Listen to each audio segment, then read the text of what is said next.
Hello, guys. Yes, we're back. It's Tribal Football Road to Africa Cup of Nations. As you can see, I'm sporting my Super Eagles jersey. That is because we've qualified for the round of 16 at the 2025 Africa Cup of Nations. Tunisia thought they had us, but hey, we had other plans. Even though Wabali wanted to give us that one, no, we know Sam. We know Sam. We got all 3 points, 6 points on board for the Super Eagles of Nigeria.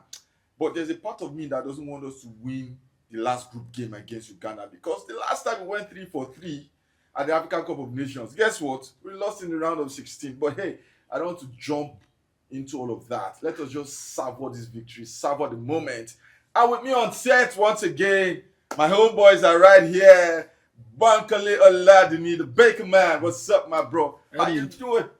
It's always good to be here, and especially better when you come after a Super Eagles victory. Yeah. And you look at the performance yesterday. It was a semi-inspiring performance, especially the first 75 minutes. Yep. After that, it became the normal Super Eagles performance. They gave them a chance, to come back into that game. But generally, I think we should. I don't think you should be afraid.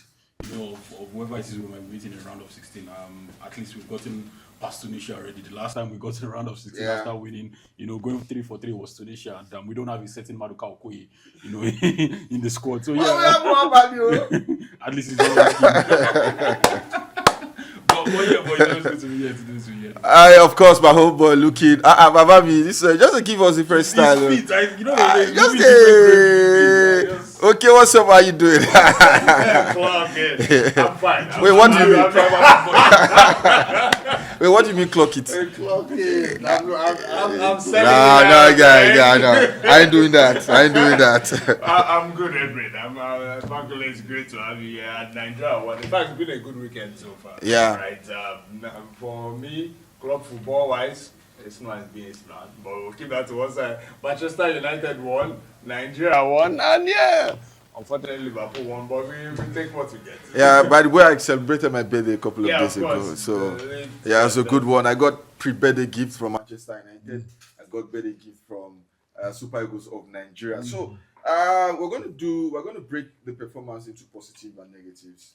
As always, we start with the positives. But before we do positive and negatives, I just want your overall review of the game itself. For the game itself, like I said against Tanzania, we didn't look like we were in any danger. We dominated every aspect of that game. The Tunisians couldn't muster, any form of substantial attack, against Nigeria. You could clearly see that in terms of the physical aspect of things, we got that covered, and we were not too far behind in the technical side of things, likes of Iwobi, the likes of Ademola Lookman, even Frank Oyeka, to a certain extent, absolutely boss, that midfield. Not to even, I'm trying to avoid the whole the conversation because for me it was the man of the match, in that particular encounter. And you can look at the combination between Lookman and Victor Osimhen. If there is any chance at us winning winning the African Cup of Nations, these two guys would absolutely be pivotal, towards getting to the final or getting to the trophy. So you look at this, there are serious positives at which you can pick away. There are serious things at which Chelle can build, going forward. I actually prefer the three-man midfield. Having three center midfields in that game, gave us a chance. Gave not even a chance. It gave us the opportunity to absolutely boss, the midfield. And I think going forward, this should be the template. This should be, the platform at which you get these players going. How about you? Okay. I thought it was a great game for us, right? Let's say 75, 80 minutes, we were comfortable, we were flying. At 3-0, we just thought, okay, this game we'll probably maybe win 4 or 5 the way we were going. Especially when we brought on 2 more wingers, when we brought on Edruke and Moses Simon. At that point in time, I was thinking, Chelle just trying to hammer as much goals in. Then we conceded the first goal. And when we conceded the first goal, I'm like, well, okay. We conceded the second goal, I'm like, okay, here we go, right? Which, by the way, I'm sure we'll get. I didn't think that was a penalty. Then I'm just saying, let's see out the game. We don't even deserve. First of all, that game shouldn't have even been close. 3-2. If you just saw the scoreline, you think it was a close game. It wasn't. They were not in the game until the last 15 minutes of the game, and that's included added time. We completely lost that game. And we take it 6 points. and it's fantastic. Osimhen one more goal. You have Ndidi scoring, our captain, the first goal for the national team, of course, doing the iconic celebration. Number 4 in 96 celebration, he repeated it in 2005, and it was generally a good day for us. All right, let's focus on the positive, guys. And I'm going to start with the midfield that you brought up. The first game against Tanzania, you raved a bit about Samuel Chukwueze. I was having none of it. I thought he was flashy without final product, without substance to it. But right now, Onyeka coming in sort of gave us that balance, and you could see that the Tunisian midfield that was so good against Uganda, a midfield that gave us a bit of sleepless night when we previewed it, were totally dominated, and it felt like the Tunisians were kind of like grasping at air, trying to figure out what soccer punch that Eric Chelle brought to this game. But all in all, again, the question is why did he have to take Eric Chelle this long to figure out that a midfielder should play in midfield, not a winger? Yeah, so I think it was down to the formation he has been using. I think for a very long time, ever since he has been appointed as Super Eagles manager, he has always favoured the 4-4-2 formation. And with the 4-4-2 formation, you need a bit of control in midfield and also a bit of creativity from the flanks. And Samuel Chukwueze seems like that type of, or he seems like the only type of player who can provide that for the Super Eagles of Nigeria. And I think that's what he has been forcing, trying to see if something like that can happen. And I told you against Tanzania, I don't think Samuel Chukwueze was bad, especially when he had to drift into midfield. Yes, he didn't do anything spectacular, but for the sake of balance, for the sake of control, whenever he was in midfield, whenever he drifted into the midfield position, he kept things simple. Things that he didn't have to overthink, he didn't have to take too many touches on the ball, and that was my point of view on rating him in that game. On the flanks, it was absolutely useless.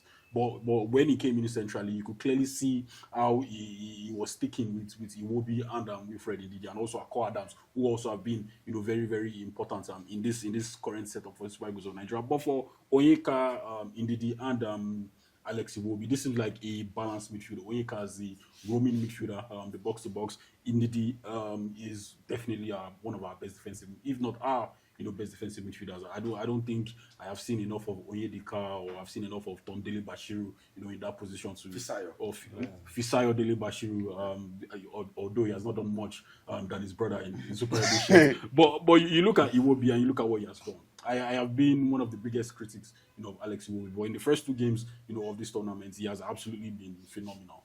He has been, like I said, a focal point, of control for the Super Eagles, both offensively and defensively. The reason why you have the likes of Onyeka being plan-formed, in the way he did, the way he was able to roam around was because because Iwobi, to a certain extent, allowed him have a sense of control of space. It wasn't just about the ball; it was the fact that his movement also enabled Onyeka to roam into space that was being left, by the Tunisians, and you could see how he benefited us. And to be fair on Onyeka, I've always felt like on the ball he lacked, he has been lacking a bit of technical side of things. But yesterday he looked decent, and maybe we might have overestimated the Tunisians after their game against Uganda. I don't know. But all I can say is the midfield 3 yesterday worked to perfection, and hopefully we will continue to see that going forward. Okay, Chico, how good is this midfield 3 when you look at countries like Senegal, Morocco, Egypt, the Ivorians? Maybe I should throw in Cameroon. How good is this midfield trial? Alex Iwobi, Wilfred Ndidi, and Frank Onyeka. So I think it's good, but there is something I also say is that when we saw this at our World Cup qualifier, right? When we play against countries that are more technical than physical, when we use our midfield, be it we're putting in Onyedika or Dele Bashiru, who, by the way, I actually think is our best DM. With respect to Ndidi, but I think that's our best Dele Bashiru. Yeah. I don't even think he's a DM. He's not a DM. Yeah, he's a CM. Yeah, he's a CM box to box. He does box. And he's not even very good at that either. Yes. Yeah, come on. He's man. not even very. I look. Come on, man. It's super good standard. That's what I say. What is that? It's Anyway, super good standard. Okay. Super good standard. Osimhen is Super Eagles standard. Osimhen is Senegal. Super Senegal Lion standard. You're okay. Osimhen is not super good standard. It's clearly ahead of. Okay. But They should play for France. I mean,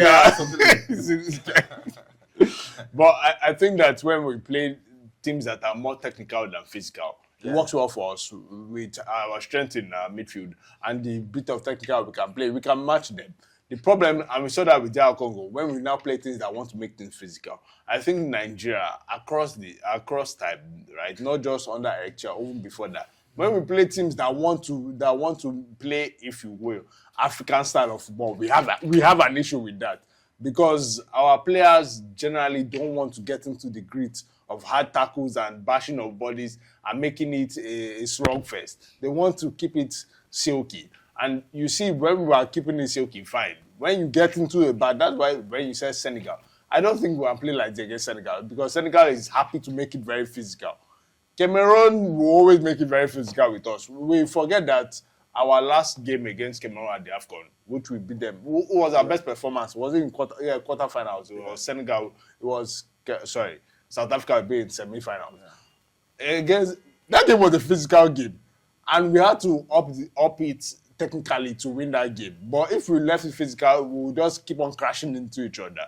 So against the likes of Senegal, against Mali, I don't think this midfield want to do that because they're ready to. But with the likes of Morocco, Tunisia, Egypt, countries that want to play football, if you will, I think this midfield, whoever you're dropping in, right, will make it well. And I think I disagree. I think there has been a big Europeanization, of African footballers. So the highest, I think whatever country wants to get to the peak level of physicality, I think to a certain level we can match it.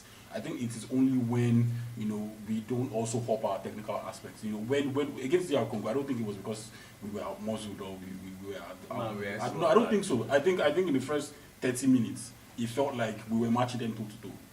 I think we even dominated to a certain extent, but I think the manager of DR Congo, he found a weak spot, in our structure, and he made use of it. Even Victor Osimhen leaving, the game also had its effect on that game. So I don't necessarily agree that once we meet a team that will physically assault us, on the pitch, would lose the plot. But I think to a certain extent we can go toe to toe with anything physically, and also technically we can also be there about. My problem is the consistency of these players. Whenever I think they pick and choose, whenever they want to play football, and we've seen it consistently. And I think if they can get this mindset consistently all through the tournament, then we can go on to win, regardless of wherever it is that we're playing. That I very much agree. On the last show I said it. I'm like I think Nigerian players, they have a thing is that we look at our opponents and we think, well, who are we playing? Yeah. Okay, it's Uganda, it's Cape Verde, it's whatever. We'll try and play at 60% and it should get us through. Then we make it difficult. When we're playing the very best of people, the Cameroons, I say Ghana, the Cameroons, the SAs, the Senegals, then we'll now be like, okay, we need to be closer to 100% of our ability to get that game. But when we're playing lesser opponents, I feel they just a mentality like, our ability alone should get us through.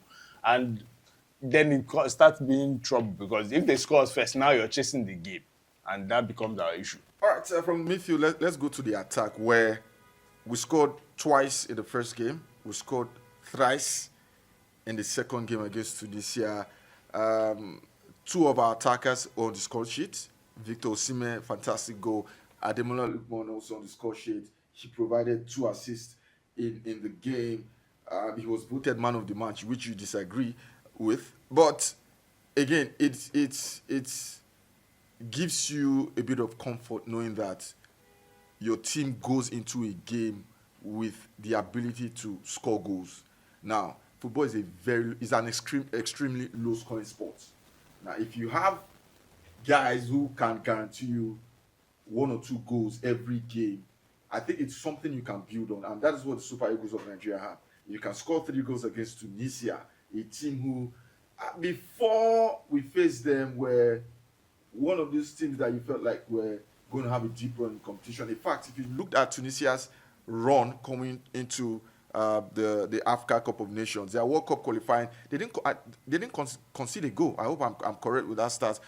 They won 9 games didn't concede, I think, or probably the last game before they conceded. So it was a very, very good Tunisian team, and we breached them 3 times.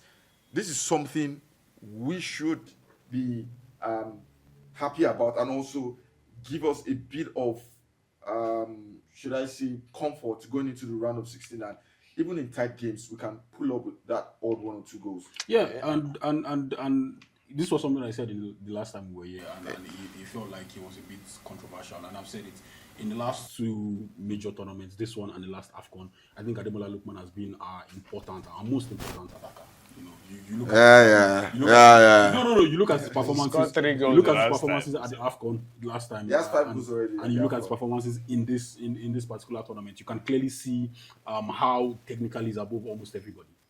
Even including Victor Osimhen. I think in terms of the physical traits, I think that's what takes Osimhen ahead of him. And especially the fact that he's playing a bit centrally, so that might limit his output or his general overview of the game. But I think Ademola Lookman has been an integral part of the Super Eagles of Nigeria, and notwithstanding, Osimhen also is playing some of the best football of his career. And if he continues like this, we probably have 2 strikers or 2 forwards who are up there with the best forwards on the continent, back-to-back, CAF Player of the Year, Victor Osimhen and Ademola. So it is normal for us to, outscore teams. It is normal for us to, have that goal-scoring advantage on our side. The problem is creating chances for these guys. Whenever these guys are not up for it, whenever these guys are having a semi-bad game, is there a way out for the Super Eagles of Nigeria? Do they have any assistance coming from the midfield? Do they have any assistance coming from the flanks? That is what other national teams have. If El Kabi, if El Nesiri is not scoring from Morocco, you have a certain Brian Diaz, coming from the flanks. Same thing for Senegal. I mean, it's Nicholas Jackson that is their number 9. So you can clearly see the difference between their own team and our own team. We have extremely talented forwards, but they are the only guys who are capable of doing whatever it is that would lead to goals in the starting 11. But for other top teams, favorites of the competition, it is different. They can get goals all around across the front line, and I think that's the problem with us. I think until we start getting goals from our wingers, we start getting a semblance of creativity from our wingers and our attacking midfielders, the over reliance on these 2 guys might be a disadvantage for us. Okay, is that a problem especially in the knockout stage, where that once these players, by that I mean Osimhen and Ademola Lookman, once they raise their game to a certain level, it is almost impossible to stop them. Does he mitigate the lack of goals from other departments in the team? Well, when you have that level of player, and you can see it across football throughout time, when you have a level of player that can score you goals, most people feel like they don't need to try and get in among goals, right? We can see that right now. The clear evidence is Manchester City. Haaland has scored what, 21 goals, I think, in the league, or 19 or 20, between 19 and 21 goals in the league. The second highest goal scorer is I think Phil Foden with 5 or 6. You see the gap. So everybody else can sit back and be like, no problem. We have someone that can do that. That's how it is. So I don't see it's a problem, really. But it will be a problem because no matter who you are, you're not going to score in every single game that you ever play. Nobody has ever done that. Nobody will ever do that in this sport. It is just not possible. This is why you said football is a low-scoring game, and it's not like basketball. That every basketball or other sports that you can make a point every single game you make. So I think that generally wouldn't be a problem because you expect them, be it Osimhen or Lookman, to score goals or create chances for themselves, right? The problem, like I said, is that in that very tight game, in which that they are not having good games, then who do you need to come up with?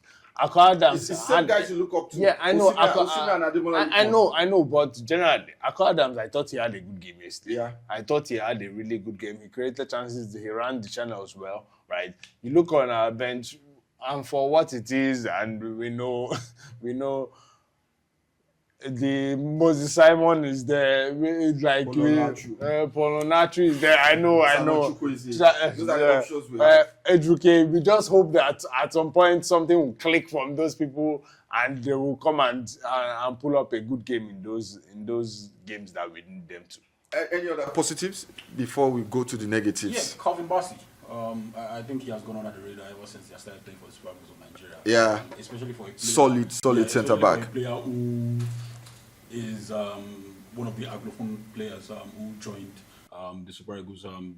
Someone who didn't have the Nigerian, heritage, if you want to put it that way. And you can see how he has adapted, to the physical side of things yesterday. Even in the game against Tunisia, he absolutely bossed, the forwards from the Tunisian side of things. And so far, and the whole building up from the back, I'm not a big fan of it, but whenever Calvin Bassey has been on the ball, both at left back or at centre back, he has looked decent, and the defensive side of things, he has also been our most consistent defender. You can talk about William Troost-Ekong, talk about Shemi Ajayi, but the constant, ever since he has joined the Super Eagles of Nigeria, has been Calvin Bassey. So I think that is also another positive for the Super Eagles of Nigeria. You have a player who is like a Swiss knife, who can play across, the back line, left back, centre back, right centre back, left centre back. So I think for Calvin Bassey, he is a player we also have to give credit to. All right, I'm happy you ended with the defense, because we started with that from the negatives. And as good as we were going forward, each time the Tunisians attacked, and they did attack with purpose, we were disorganized. Maybe the last 10 minutes. No, Generally, like I said, had no problem. Even when we were on the ascendancy, or in the ascendancy, and we're scoring goals. Now, the few times Tunisia had the ball, the way they put together passes, the way they conjured attack, and they arrived in our box, I don't think we applied necessary pressure in certain instances. And for the Tunisians, maybe they could have done better with the few chances they had. But it just felt like whenever we're under pressure, we didn't have a holistic idea on how to deal with it. I also thought our rest position wasn't all that good. And you could see it the moment Tunisia got one back. We started fidgeting, we started making the wrong calls. For me, that was a negative.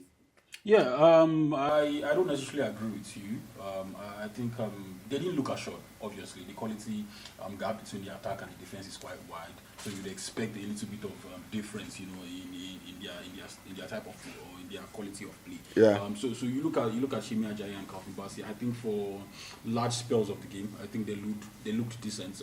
Bali didn't have to make any extraordinary save.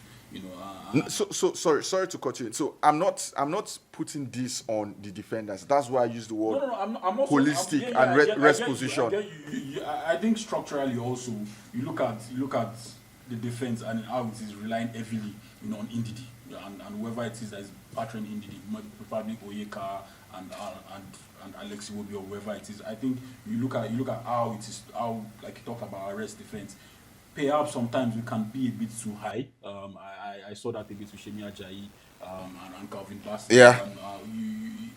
A team with rapid attackers might take advantage of that, but I think whenever the advantage that gives us is the fact that we are always we have numbers in midfield. We are always dominating the midfield ball.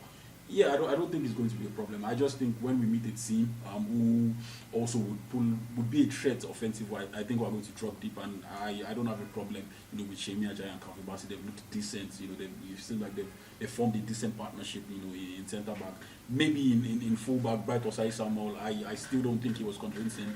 I think he was probably one of our worst players. On the day. But for Oyemechi, he looked decent also. But although I also don't find it inspiring. But it was an upgrade, on Zaidu Sanusi, which is something that you can wow. Know about. But yeah, you look at our defense, and I don't think it's that big of a deal right now. I still think going forward, we still stand a chance against the upcoming. What do you think? So I don't think our defense was much of a problem. When we played the game, rather. The one thing I would say is that, like you said, they had one chance. Tunisia, that is. And when they went for right? No, I'm talking before they even when the game was serious. They had one chance, and for the rest of it, they had no chance. Our midfield and defense was cleaning it up until they now scored the goal, and automatically triggered us to now having to be defending for the last 10-15 minutes of the game. But before that, we were dealing with anything that is a problem. Bruno Oyemachi was better than Zeki. That was just clear. Right, we already know that Either of our two. We already know you would be better than them. So that's also that's not. I don't think that's. But do you know Zaidu Sanusi is closer to Marcelo than Okechukwu is closer to Zaidu Sanusi? yeah, we know this. We know this. You guys should put some respect. I think with the same preparation, Okechukwu might be. But for Bright Osai, Look, it's not I know. Neither is it Benjamin Frederick, right? Those have become our two right backs now with him, but both are missing tournament injury. So we take it for what it is. We know that everybody fits. He probably wouldn't have made the squads to come for the tournament, but we take it like that, right? It is what it is. Stanley Wabali is eccentric. Let's put it like that. Yeah, that's one way Hey, he's eccentric. Okay, so it's good. you've taken me to the next talking point. Is Nwabali a problem? Absolutely. I think he has the potential to be. Very much a big problem. Right now, I think he's an eyebrow raiser. When he does something, he'll be like, okay. Right, but you can see that there's a potential to be a very big problem. David James, towards the ending of his Liverpool career, when he was starting all this thing, it wasn't really a problem for Liverpool. Towards the ending, of Fabian Barthez, like for older people, for younger people, who should I call? Stop that. But for me, I think Ubabali was I think it's a problem. I'm not a big fan of the highbrow razor. I think it's a problem that is here to cost us. You know, he has made mistakes, significant mistakes in games. The game against Tunisia, I thought the goal they scored against that set piece goal, I think he could have done better. Yeah, in that goal. His foot was stuck in the grass, but it also showed you that he wasn't prepared because exactly you can't be flat-footed. I think I didn't see the way that they're calling me. You went like a snake. Yes, his biggest problem is concentration.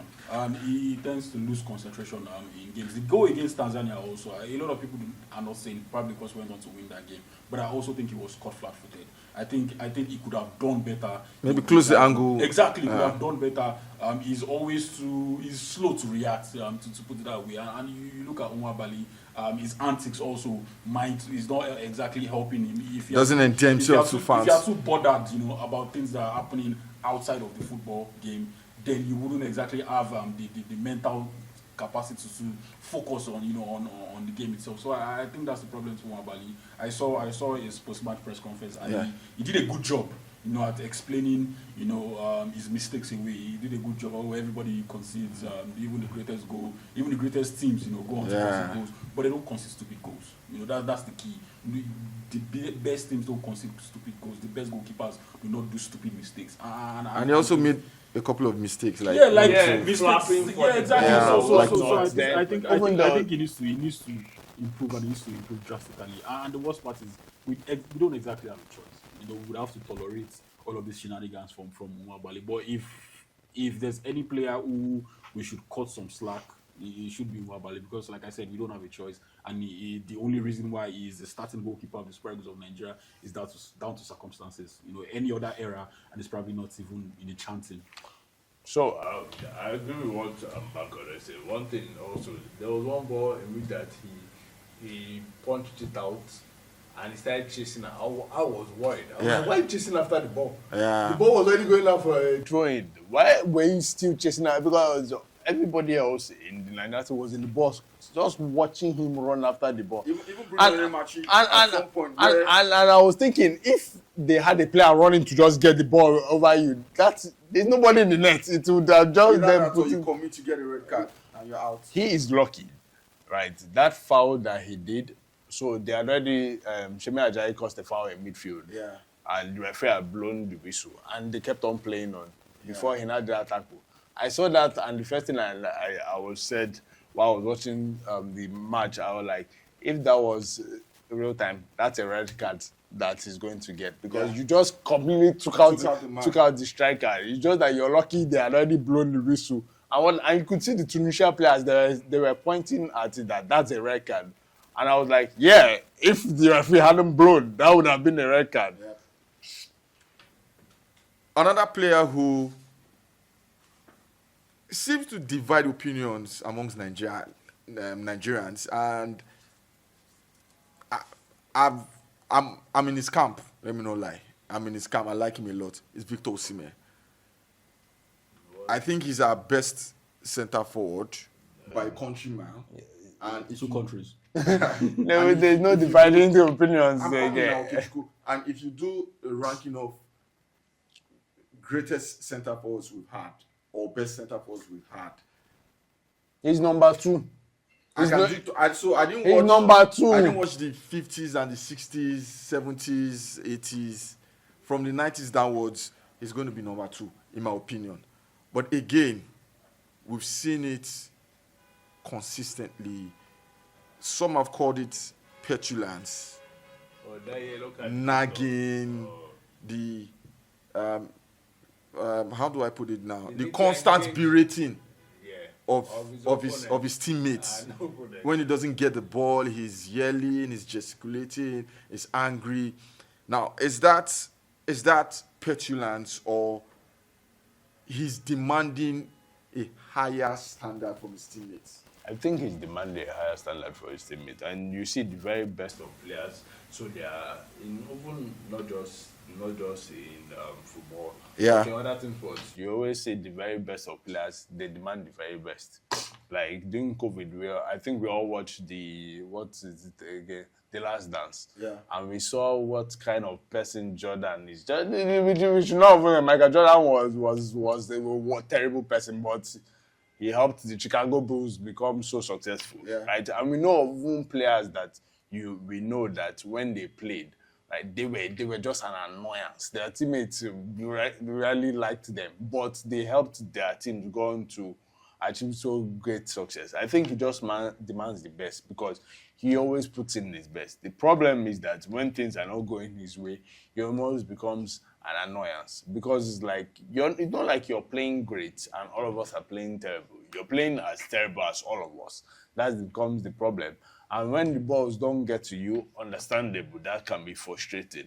But this throwing your hands up in the air and just sulking and almost going after your teammates. You saw the yellow card that I picked up yesterday. And he merely scored that goal and he went to the touchline and was talking smack to the Tunisian team. I was just like, yeah, He's going to get a yellow card. I think he was. I don't think I have a problem with him talking smack to the opponents. I think there are a lot of strikers who play off the edge. Yeah. Who are their best when they are at that edge. The problem is, do you understand the line, that signifies the conclusion of that edge? Yeah. A lot of Osimhen tends to probably go over the edge a couple of times, especially when he's playing, with Super Eagles of Nigeria. Whatever it is that he did, or whatever it is that went on between him and the Tunisian players on the bench, that's fine. I talk smack, talk game, with them if that's going to get the best out of you.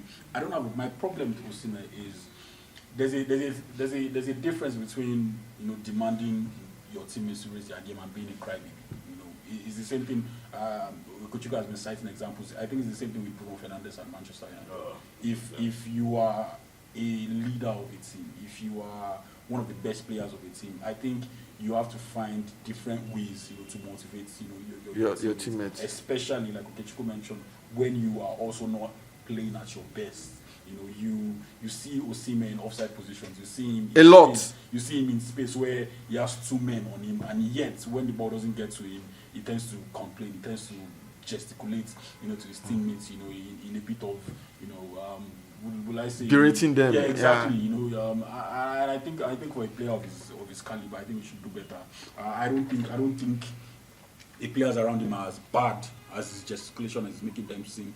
I think sometimes when he does that, he paints a picture of the likes of Ademola Lookman, the likes of Wilfred Ndidi being, rubbish players, and they are not. I think for large spells of the game, I think a lot of these guys have actually been better, than him, both at the last Afcon and this Afcon. It is just a case of him, understanding that these are different circumstances, these are different players, this is a different environment. You have to adapt, to it. You also have to improve, your game to match, the circumstances surrounding Super Eagles of Nigeria. Yes, he has scored a lot of goals. I don't think he's the second greatest. Maybe in terms of ability, maybe he might be second, but in terms of like overall, legacy in quote now. If he goes on to win an Afcon, then no doubt. I even think he has the potential to even surpass Rashidi Yekini. But at this rate, he needs to understand that there are better ways to be a leader. There are better ways to pass your message, across your teammates. And if he continues this way, I think he would also, his teammates will lose faith, in him. Okay.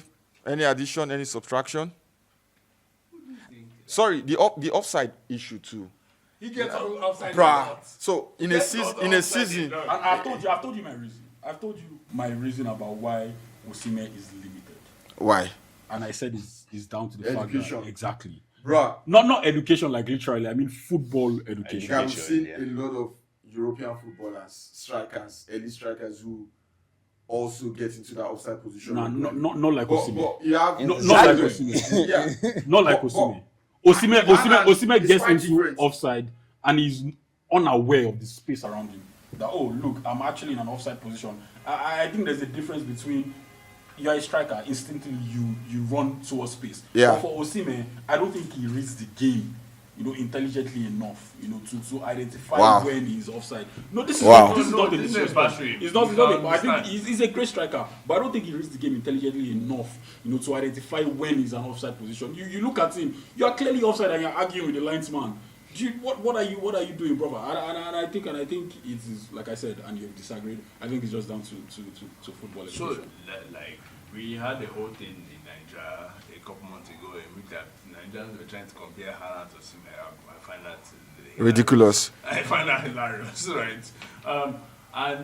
And one thing that among ourselves we always say that just simple things, just the small things. So if you're saying goal scoring, yeah, of course. Yeah. I say, well, The yeah, simple things, the no, complicated yeah, things, yeah, but no, it's not. Haaland is the best striker of his generation. But you look at even simple things like you're saying for offside. Haaland has been caught offside, I think, only 3 times. This season. I think in his own Premier League, not other competition. Wow. I think 6 times in his whole Premier League career so far. Do you know the madness in that? Only 3 to 6 times. I forgot. I know it's single digit. In 3 is 3. This is his 4th season. Yeah. In 4 seasons in England, that is madness. In the EPL, look, because people would not say. So Haaland is. Can we also argue that Haaland is an outlier? Yes. I think So it's unfair. It's unfair to. I'm using Haaland because everybody was going out at that with him and Haaland. Yeah. Right. But you look at, because also it depends on the team now. We can go back to the El Clasico last season. Kylian about 12 times in one game. That was just horrible, bro. What's going on in that game? But he liked immediately after that, the next few Classicos that he got. But what Bangole said, he is unaware. For all that he is an excellent goal scorer, you can just see that because he wants to get to the ball sometimes, he is unaware that I've drifted offside and everybody has pulled back. Yeah. And it might be something that a coach or a player of his, if he had an elite passer or elite creator, and they would just be like, bro, come back. You're rushing too much. You're trying to speed up the game when it needs to be. And I always think about when Kevin Prince brought and said that when he played with Pello and he was running, Pello just said, relax, calm down. I can see you. I'll know when to give you the pass and I'll tell you when to run. If Osimhen had to, and he plays with Gundogan, if I'm not mistaken, in Ghana. That's right. So it's all right. You don't need to run. It's okay. Just no, Pello is another level. But Gundogan is And also besides, in terms of fantastic. passing, also, I don't think he's an elite passer of the ball. All right, guys, let's leave Gundogan.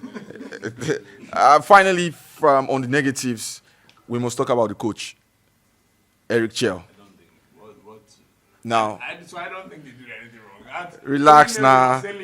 Relax now. Management was rubbish. good. I know, but that's what good. 3-0 you're selling. I No, can no, no, understand no. when you score more goals. 3-0. No. Sufficient. 3-0. You should prioritize managing the game. Yes, rather than game scoring more management. goals. If you're managing the game and you get to score more goals, fine. But you shouldn't prioritize. And again, the substitutions. Come on. Exactly. Why are you bringing in 2 wingers? It made absolutely no sense. So at the time when I saw that, I just thought, okay, then probably he went, Lookman or Osimhen, both of you stay up front, right? Lookman will play as a 10, Osimhen beat the 9. Then more wingers, almost like what we played against Benin, which was basically 4-2-4. just over attack. Let us go and blow it out. Because 3-0, they were not creating. It looked like as if we were going to run up 5 or 6. At that point, I thought it was just saying, you know what, just keep going for it. No. You cannot sacrifice the control that got you to 3-0 because you want to score more goals. And that was exactly what he did. He brought in 2 wingers who are not even exactly stellar on the ball. You had the likes of Onyedika, you had the likes of Dele Bashiru, on the bench. These are guys you can bring in. These are guys who, can still give you that semblance of control in midfield. Yet, he didn't occur to you. And this is something we've seen regularly from Eric Chelle. In the game against DR Congo, his entire game plan was once Osimhen went out, he just... You look at times and times without number. Edwin mentioned Chukwueze playing as a midfielder and Dele Bashiru playing as a winger. These are things that makes absolutely no sense. And for a manager who...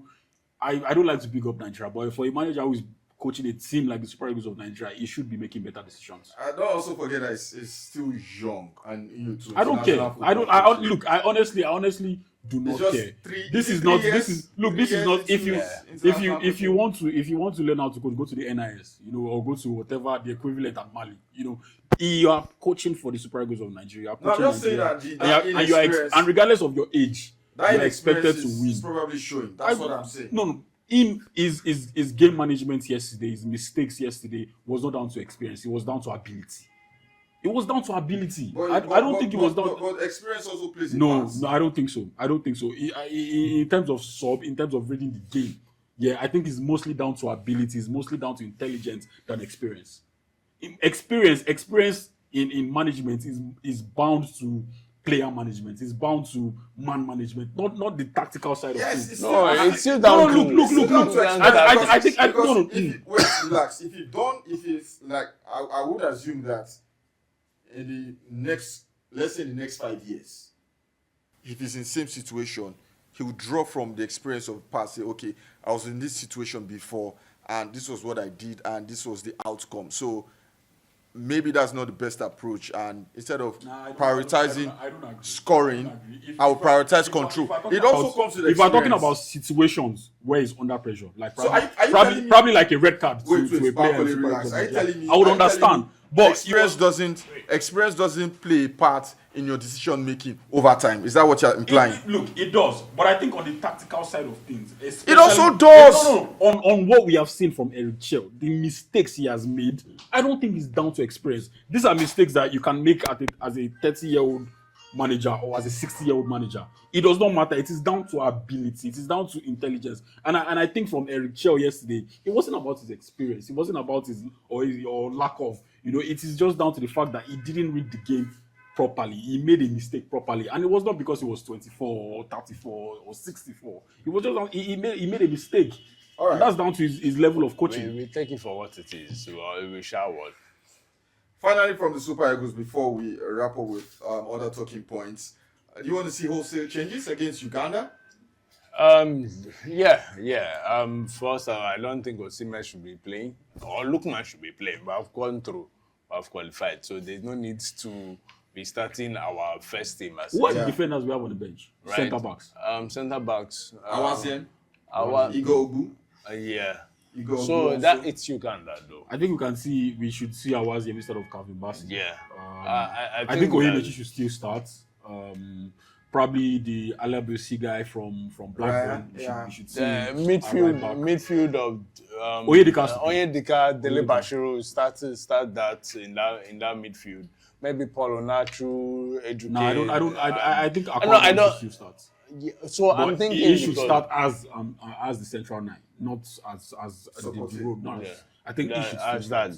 So but I don't think out of 11 players you change out all 11. Yeah. But if you do between 6 to 8 subs, I'm like enough. That's still a lot, especially for a team who are garnering momentum. I know this, but also because of, like I said, we have played 2 games in which we won, right? Yeah. Instead of potentially risking people picking up yellow cards, in which that they will now miss our first. Right now, who is on the potential yellow card? Osimhen, right? To just keep them out of it, keep them out of it for that one.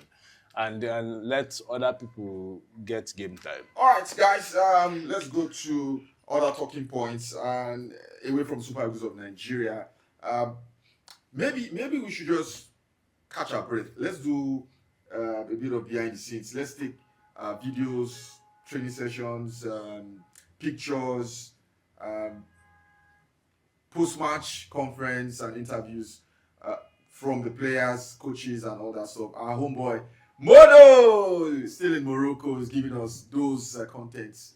So let's check this out. We'll be back.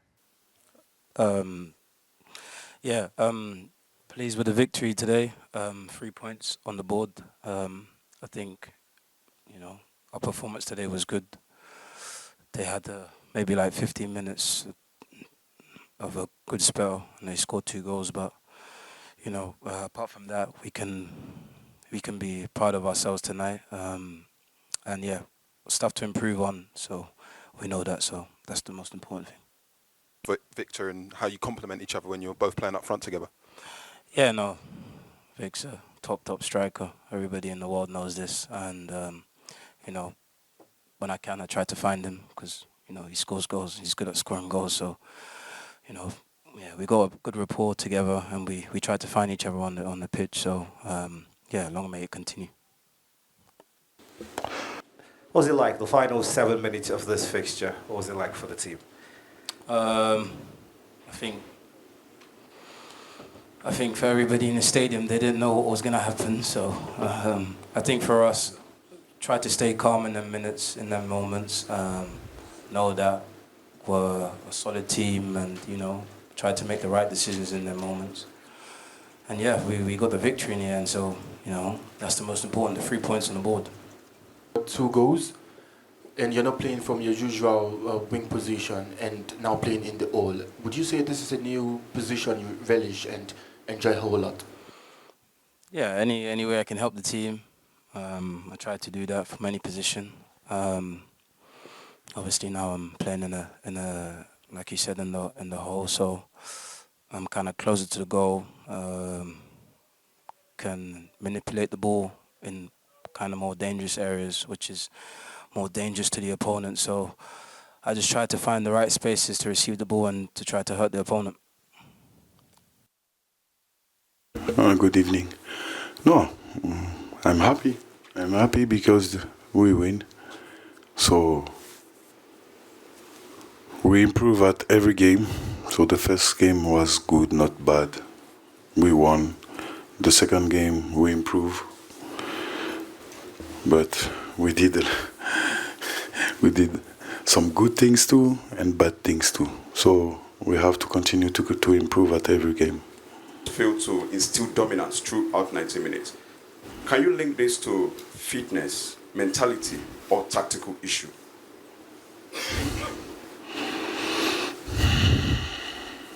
During this game, we were good during 75 minutes, and because we scored 3 goals, maybe a less of concentration about the corner kick, and after Tunisia, they tried to make a high pressure on us, and there is a fact game for a penalty kick, but you can't say what you want. The reality, we deserve this victory. At the end of the half-time, we had 70% about the possession ball, and until 75 minutes, we were the best team in this pitch. So I'm very proud and happy for my player. And like I said, like my answer to the first question, we have to improve for the 15 last minutes. But for sure, you cannot do a high pressure on the pitch during 90 minutes. It's impossible. It's impossible. My vision, my dream is to have a team who can do that, but it's impossible. So 75 minutes is good, but we have to improve during this last 15 minutes. You mentioned that your team did some good things, some bad things, and I was wondering what broke down, and your choice of substitutions, what would you attribute that to? my choice of substitution, it depends what happened on the pitch. So, like I said, we did during 75 minutes a high pressure on the pitch, and after 75 minutes, the Tunisia team, arrived to find more the side, fix, and go to the other side.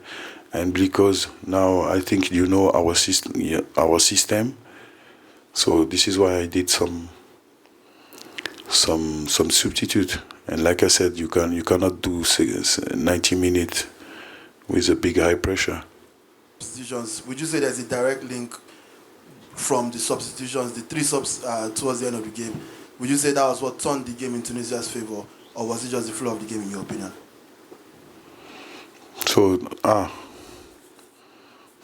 this is my substitution who bring 2 goals.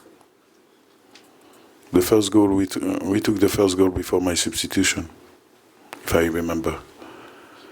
So we took the first goal because, like I said, we did, once again, we did a high pressure during 75 minutes, and after 75 minutes, they arrived to find the side. So this is why I put 2 winger.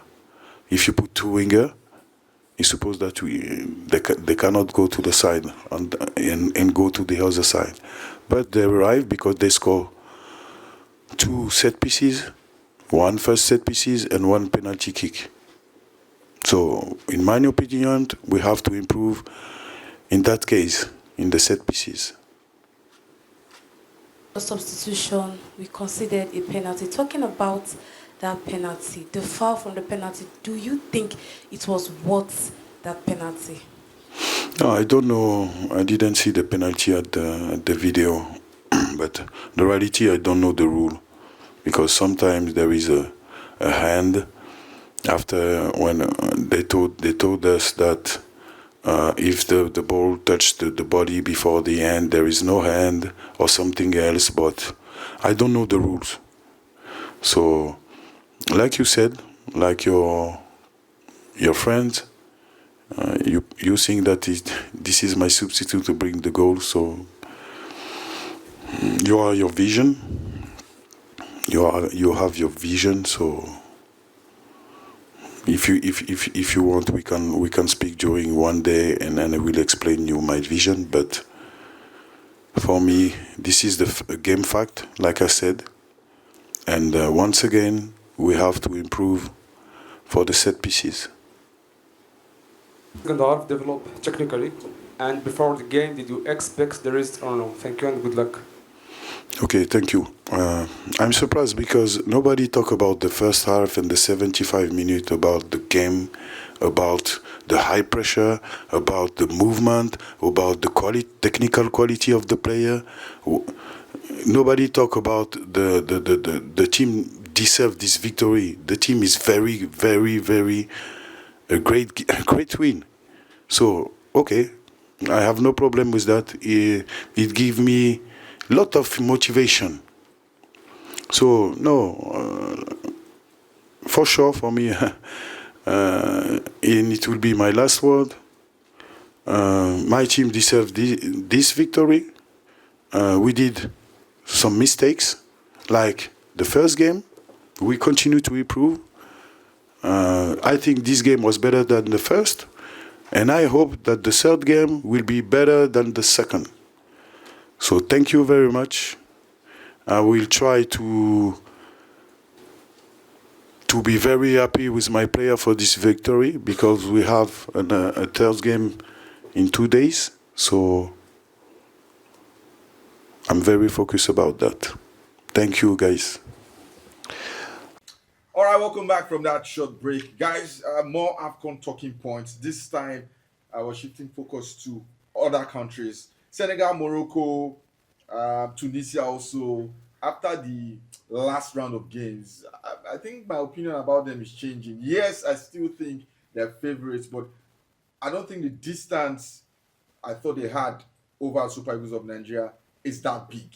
I think we are closer to them than a lot of Nigerians think. I don't necessarily subscribe to that. I think you look at the game against, especially for Morocco and Senegal. You know, Senegal played against a very difficult DR We Congo played team. Tunisia now. I don't We played one of the most informed countries In on terms the of continent. quality, I don't think Tunisia is up there with DR Bro, Congo and Mali. Bro, I disagree. No. I disagree with you. I disagree That's with fine. you. They But had a I think flawless World Mali. Cup qualifier. I think Mali. They are going to the World Cup. I think Mali and DR Congo are a better team than Tunisia. I don't DR agree. Congo had almost a flawless World Cup qualifying. They didn't have a flawless World aside Cup. from the fact that they were in the same group. But as they didn't have a flawless exactly. World Cup. No. Tunisia had an easier group than almost every other person. I don't agree. They did. I don't agree. But They were in a continue. relatively easy group than almost every other person. So I don't think the assessment from the World Cup qualifier is fair or would be a fair reflection of whatever it is. Oh, but you can use that one to judge the Super Eagles. Yes. Not Tunisia. No. It is. Prior to that game against Tunisia, I don't think anybody also expected Nigeria. No, now to you can beat- use to World beat Cup Tunisia. to discredit Nigeria. No, But you cannot use World Cup nobody's using World to Cup to credit discredit Tunisia. Nobody's using World Cup to discredit Tunisia. If you want to talk about Bro, the you World don't know. No. The World Cup this guy, qualifier Sha. are a Where different evidence are a different competition Eh, to the Afcon. yes. The But Af- see the no, same no, African teams they are playing. before the Afcon kicks off, you would use the World Cup qualifiers as a precedent. Once the Afcon kicks off, it's a different ball But game. you see, I know it's a different ball that is game, why but look, it is fun coming into that the is World why Cup. you I don't also understand. had the opinion that the likes of Morocco, the likes of Senegal, the likes of who again, Egypt, Yes. had a significant gap on Nigeria prior to the Afcon. Yeah. Because you based your precedence on the World Cup Yes, qualifiers. now, Exactly. Edwin, But now sir. it has changed because the Afcon had started, so they are two different things. Edwin. That's exactly my Right. point. I still think that these nations are ahead of us. Now, They are. I don't think that it is heaven and earth, right? Even when we looked at it before. Maybe Pluto and Earth. Just maybe. I disagree, sir. I never thought it was heaven and earth. I thought that they were better than us, right?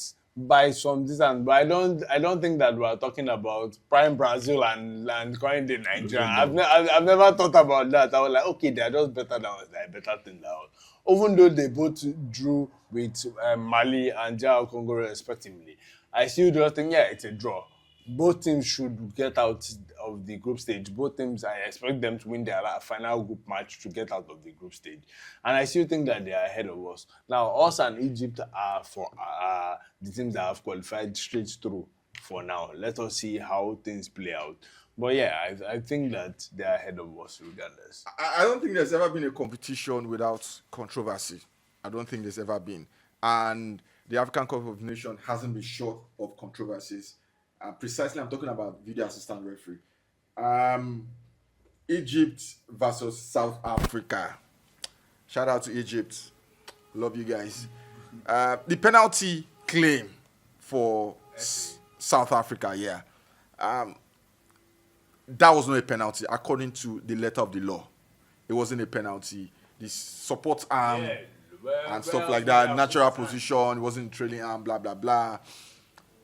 Do you think such laws should change? If he hits your arm, he hits your arm. No.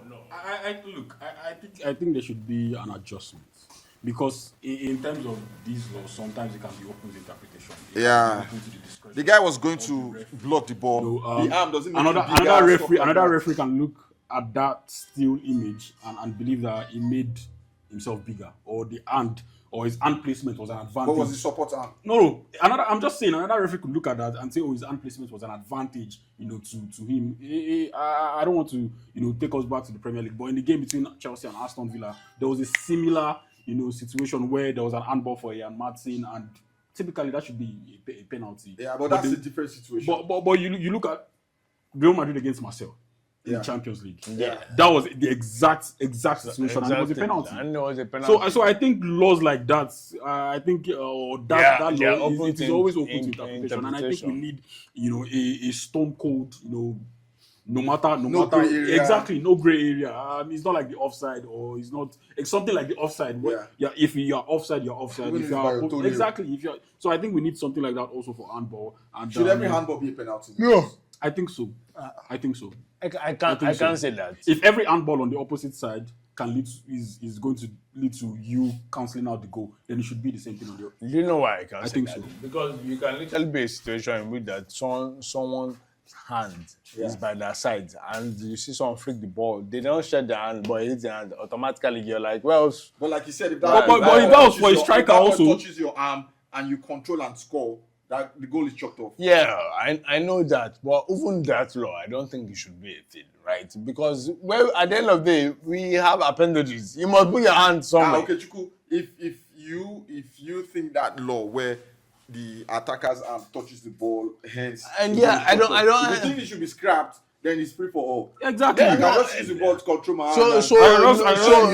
No, there's a difference, right? Because with the intention, if it is a mistake, how do you judge a mistake? Hang on. There are sometimes in which that you do like that. Maybe in which that you people, the ball is bouncing on each other and the ball hits someone's hand. You don't see a movement because VAR era.